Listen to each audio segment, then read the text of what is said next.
Mr. Rajiv Mehta, Dr. Mehta. He's working as consultant psychiatrist at Sir Ganga Hospital, New Delhi. And he's an advisor for Indian Council for Journalism. Also special advisor and author for a monthly child magazine, Geo Child. He is quoted multiple times by leading English and Hindi newspapers and has appeared on various English and Hindi news channels. He has also published a book in 2018 named Speak to Anyone Easily, a copy of which I proudly own, and it's a good read. And I welcome you, Dr. Mehta, today on this platform. Let's get some insights from you.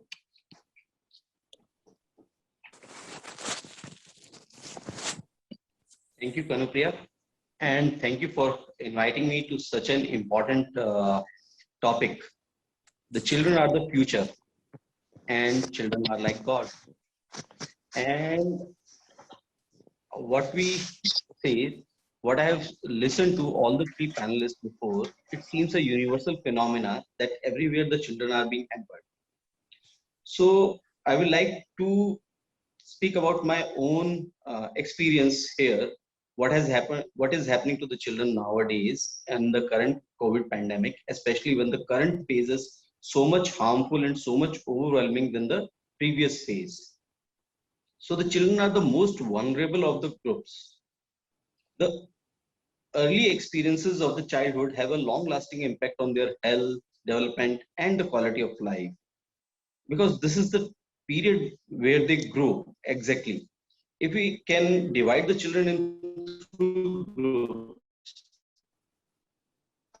I divide them in three groups, like 6 years, where the brain is developing very fast, 6 to 12 years, when they're still dependent on their parents, and because they're much more dependent on the parents, but they have those hormonal surge, teenage rebellion, etc.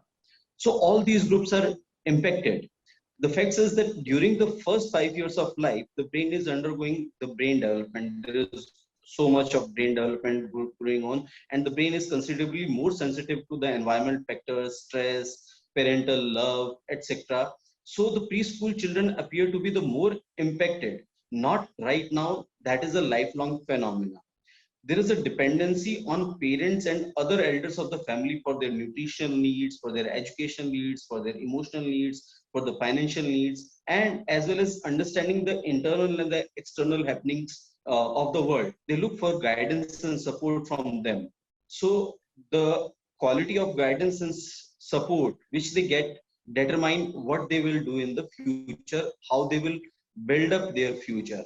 So many new things are being introduced in these phases, like new ways of education, new friends, new way of communication with others, and the teenagers have just achieved the new independence and they wish to break free, but there is a lot of compulsion to remain in the house. They are unable to break free, and there is a lot of frustration building up inside. So all of these make them more vulnerable as compared to the other adults who have achieved a little bit of maturity. And moreover, the children and the teenagers, especially in the Asian countries, they have to seek permission, or if they have achieved a little bit of hormonal surge in teenager, they are mostly at the loggerheads with the family seniors. So it's a very grim situation nowadays when they have to see each other 24/7. So this is regarding the healthy children. Even healthy children are at risk for psychosocial problems with decreased emotional and social support and lower physical activity. But the more vulnerable groups are the children with the learning difficulties, as Dr. Agarwal told, Dr. Shivani Agarwal told, that there are children with ADHD, autism, special needs, neurodevelopmental disorders, mental health needs are especially more vulnerable.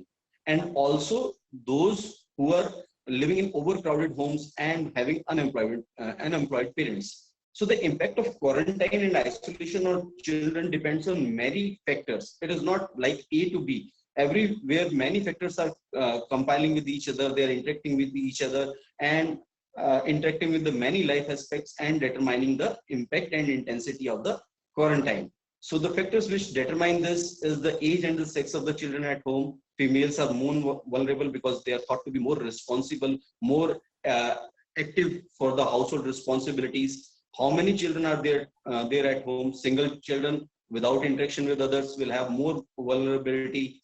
Nuclear family or joint family, how many people are there in the family who can take care of the child and who can take care of the household responsibilities? Being raised by a single parent or both parents, suppose nowadays the doctors are going through the COVID duties and they don't come back home, they remain in a quarantine center. So the children are being raised by a single mother who has more responsibilities, or if the parent is a divorcee. So it also, the impact also depends whether the person is being raised by a single or both the parents, whether single person is working or whether both the parents are working, how much time they are able to devote to the children. The responsibilities on the mother, that is the most important, because she is thought to be fulfilling all kind of needs for the children, especially the younger children. The presence of domestic help is there or not, or all the activities are being done by the mother.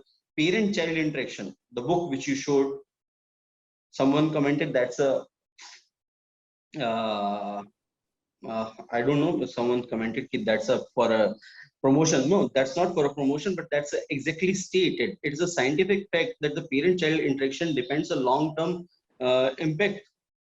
There is a scientific term called expressed emotions. The families where there are a lot of expressed emotions, that is hostility, over concern, lot of criticism. So these children tend to develop more mental health problems in the long term. So relationship equations in the family, previous and the current, domestic violence, urban background or rural background, that is again important. The socio-economic condition of the family, the availability of the resources in the family, and most importantly, the difference between the taught idealistic and realistic behavior. That is very important, because the children are very sharp minded, very observant. When they observe the difference between what is being taught and what is being practiced, they get confused, and this also determines the impact. So presence of mental illness and their intensity in the family, especially among parents and also among the children. The presence of physical illness in the family, which are limiting in the children, maybe acute, maybe chronic, or in the parents. Whether anyone has impacted by the corona in the family, that is again important. Online classes or offline classes or a hybrid model. How long the schools have been or will be shut, that is another area of concern which is not known to anybody. And the most important, how long the pandemic will continue and when will the normalcy return.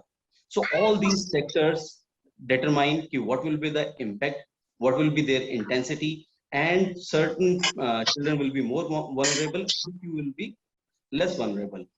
But what will be the impacts as such? The impacts will are mainly in the lower socioeconomic group, where there's a lot of poor nutrition. The domestic helps coming to my home or the other my friend's home, they are worried about the nutrition. The lack of nutrition, the lack of nutrition is impacting their mental health also. Apart from the physical health, that is a cyclical lack of nutrition, lack of physical health, mental health problems. So anger, depression, stress, anxiety, they all increase. So there is a decline in education. The domestic helps and the other children are unable to go to the school because of the lockdown. So there is a decline, especially in the poor people, of education. And most probably the girls are not going to return to the work. Now they have to earn more money because they are under debt. So they will go to other houses for work. So there is violence and abuse, as has been talked about, because of the restricted movement and the socio-economic decline and the parental frustration. There is increase in stress, depression, anxiety, conduct problems are there in the children. There is a burnout among the children. We talk about burnout among the professionals. There is a burnout among the children who are confined in the four walls of the home. What will they do? Can they play the same game again and again? Can they interact the same way again and again? Can they watch the same TV serial again and again? The TV doesn't provide them again a new material. So there is a burnout among the children. They are frustrated basically. There is a oppositional defiant behavior. There is a rebellion.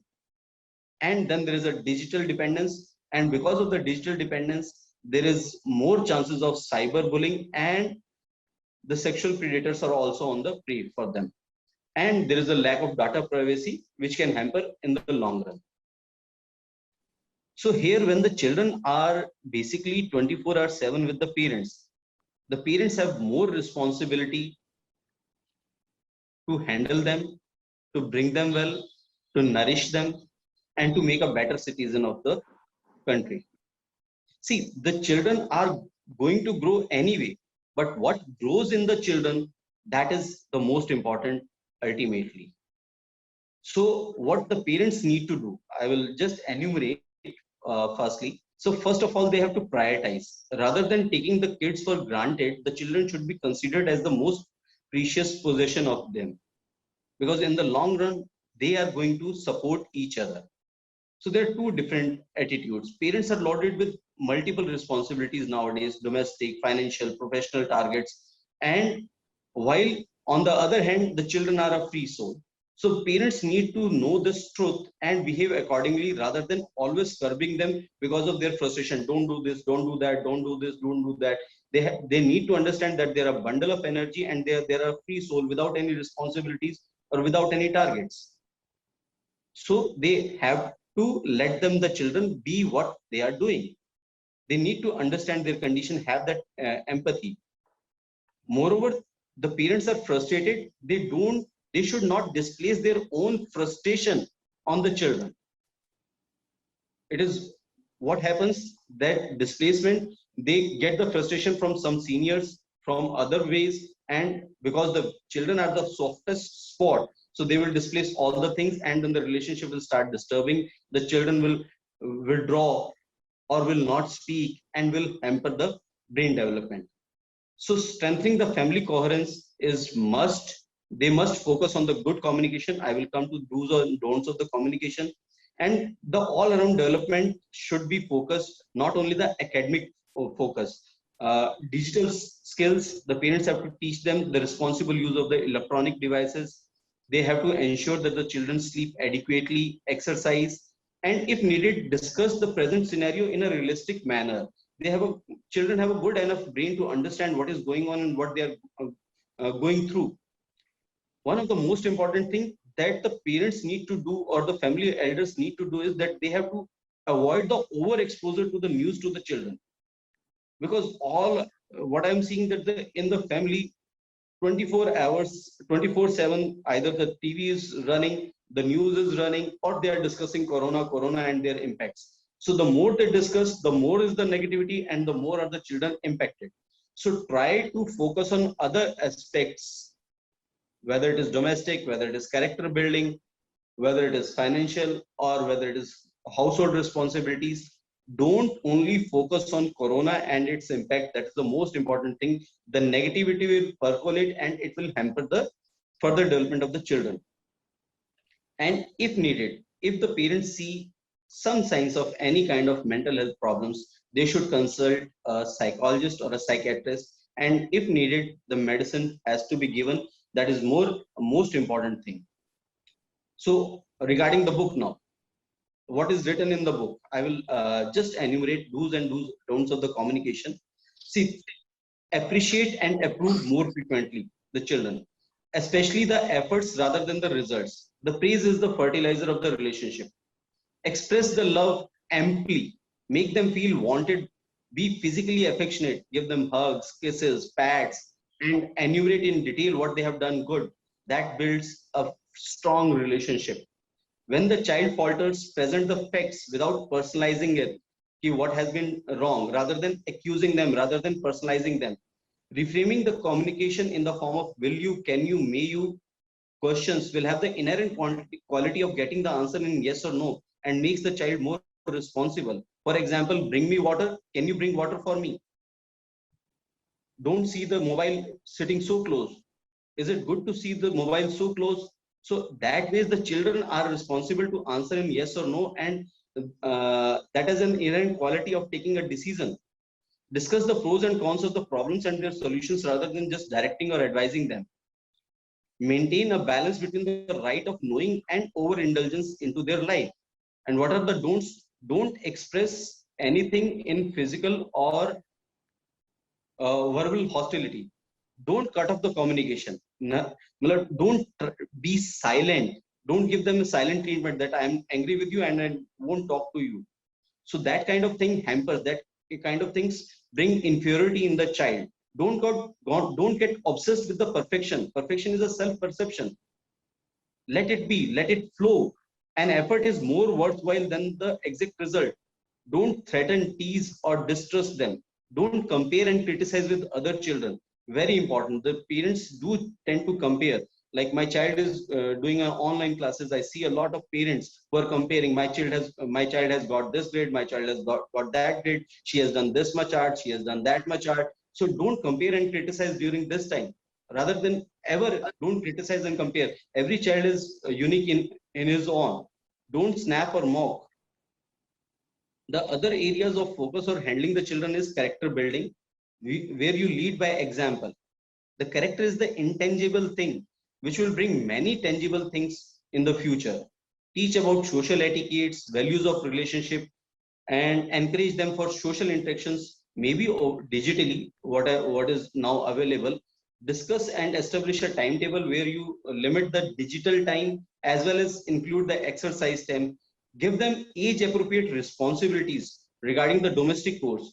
Put the like after taking a dinner, put your plates in the wash basin or etc. or in the sink. Involve them in the household chores. Give them responsibilities and praise their efforts. Create Include the habit of giving and sharing by examples. Like during these corona times, many people who are poor are not getting enough food, shelter, or clothes. So be an example to them rather than teaching them. It is the actions which speak more than words. And moreover, involve them activities. In regular, do some activities together where cleaning and organizing house or is important. They do it together, or have time together, like play indoor games or outings rather than just discussing corona. Inculcate habit of device free dinner. I've seen many families who are just discussing, who are on their mobiles and on the TV and watching that, and not including each and everybody in the family cohesion. So leave the device at that time. Have at least 1 to 2 hours of quality time together. Leave the device aside. I call this as device free dinner time, DFD time. And with the adolescent and the teenager, it is a time of change. They are confused, rebellious, curious, experimental, modeling the other behaviors. So there is an opposite sex attraction and body image disturbance. So there are issues over identity formation, independence, idealism, ethics, value. Give them patient hearing and discuss. At least when there is time, the parents are already burdened with the responsibility, but make the special time. Leave the gadgets aside. They are not entertaining. Drug dependence is another area to discuss with them. Now coming to the role of teachers, they have a very important role to play apart from parents in building the character and building the child. Focus should be on to make the child a better human being, a better citizen apart from a good citizen. Education is a tool, not an end. It is the character which is the most important thing for a nation. So teachers do need to understand that the child may be having resource limitation, and hence take the academics easy, relax, and let the child also relax. Don't just concentrate on the marks. They are only marks, only numbers, nothing else. Already the children are burdened from the freedom curve. So let them relax. Don't have so much of academic burden. Focus on the basics and necessary stuff.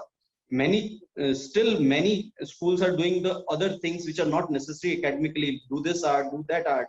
So that consumes resources, that consumes time, and moreover, that consumes going out of the house. So limit to the necessary and basic stuff. Prepare notes and give them together.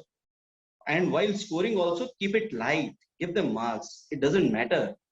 And children, what I was saying is the teachers are also parents. They are also human beings, so they will have their own emotions. So don't let your emotions displace to your students. Your frustration, domestic, financial, or relationship frustration, pour on the children.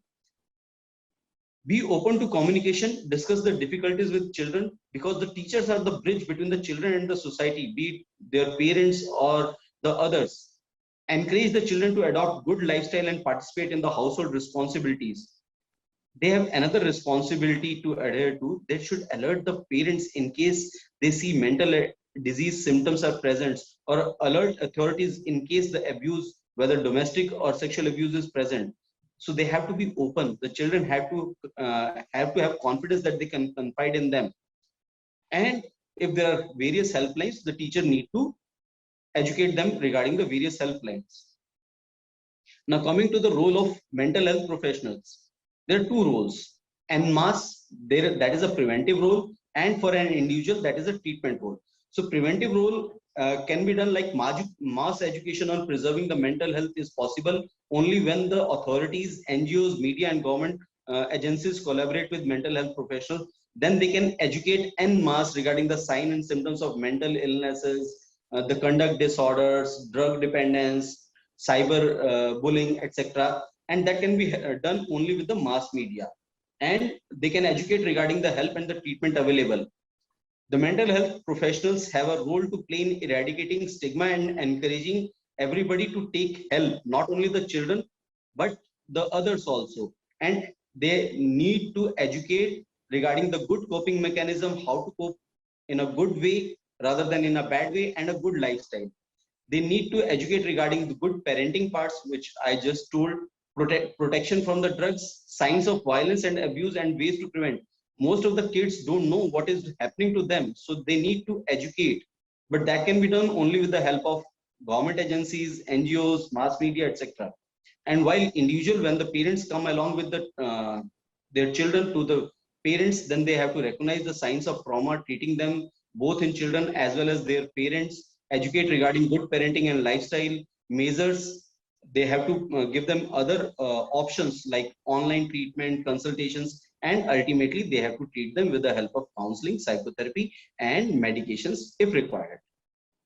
The role of the society is a very large, which is the last part. The society has to be a role model. They don't have to get confused. The children gathering together and then they say you should stop, you should not maintain social distance, you should maintain mask. But at the other hand, then on the TV channels they see there are large crowds. So the society needs that they should act as a role model, right? And the society has to help each one with their own capacity. When the children see that, they also tend to model them. There should be an establishment of helplines concerning domestic and cyber violence, and programs and policies that they connect with the families to life for income, for food, and for education. There is a role of media also. They don't need to sensationalize each and everything and project everything bad. They have to educate. They have to bring optimism into the people's life. And if we say how to use the technology to mitigate the risk, so the principle of technology will be to use the technology, don't abuse. So using the technology means for their education, for connecting with friends. Abusing will be cyberbullying and getting hooked on to gambling, etc. So measures such as online visitation and consultation can be done through technology, learning about healthy lifestyle, utilizing various apps and following them for a healthy lifestyle, taking up hobbies and learning on the net about them. That is the use of technology. Being in touch with friends and relatives, educating regarding violence and abuse and availability of helplines.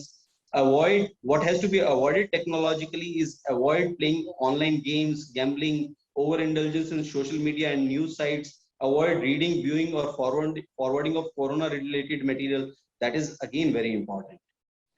So can the world be prepared for future epidemics and pandemics? Yes, but right now we need to focus on the present epidemic.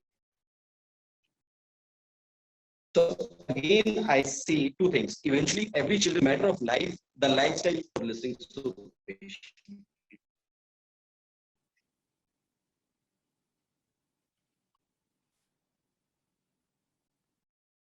I thank you all for listening so patiently to me.